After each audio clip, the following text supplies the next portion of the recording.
दोंडाईचा शहर भाजपातर्फे वाढीव वीज बिल विरोधात जन आक्रोश मोर्चाचे आयोजन करण्यात आले होते। या मोर्चाचे नेतृत्व भाजपा प्रदेश उपाध्यक्ष आमदार जयकुमार रावल यांनी केले होते। बघूयात ही बातमी। देशभरात लॉकडाऊनची घोषणा झाल्यानंतर वीज वितरण कंपनीनं मीटर वाचन न करता ग्राहकांना अंदाजित बिलं पाठवली आहेत। व्यापाऱ्यांची आस्थापने बंद होती तर अवाढव्य बिल पाठवली।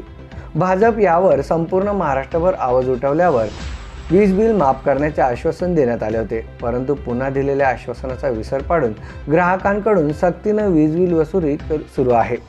अशा जनतेचा विश्वासघात करून सत्तेवर आलेल्या सरकारला सत्तेवर राहण्याचा अधिकार नाही, असा घणघणाट आमदार जयकुमार रावल यांनी केला आहे।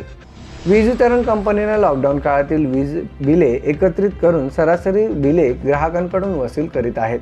मुळात 100 युनिटचे दर 3 रुपये असते। मंडळानं ग्राहकांना एकत्रित 3 महिन्याचे बिल एकत्रित करून 300 युनिटचे 7 रुपये युनिटप्रमाणे वीज बिल आकारणी केली आहे। यामुळे ग्राहकांना विनाकारण आर्थिक भुर्दंड बसत आहे।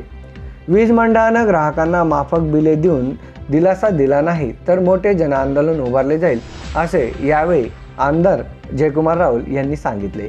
याप्रसंगी जिल्हाध्यक्ष नारायण पाटील, शहराध्यक्ष प्रवीण महाजन, संघटक जिल्हा सरचिटणीस DS गिरासे, सरचिटणीस कृष्णा नगराळे, जितेंद्र गिरासे, भरतुरी ठाकूर, नगरसेवक संजय तावडे, निखिल जाधव, किशन दोधेजा, राजेश जाधव, हितेंद्र महाले, इरफान पिंजारी, खलील बागवान, नरेंद्र गिरासे, चिरंजीव चौधरी, माजी नगराध्यक्ष विक्रम पाटील, माजी नगरसेवक संजय अग्रवाल आदी पदाधिकारी उपस्थित होते।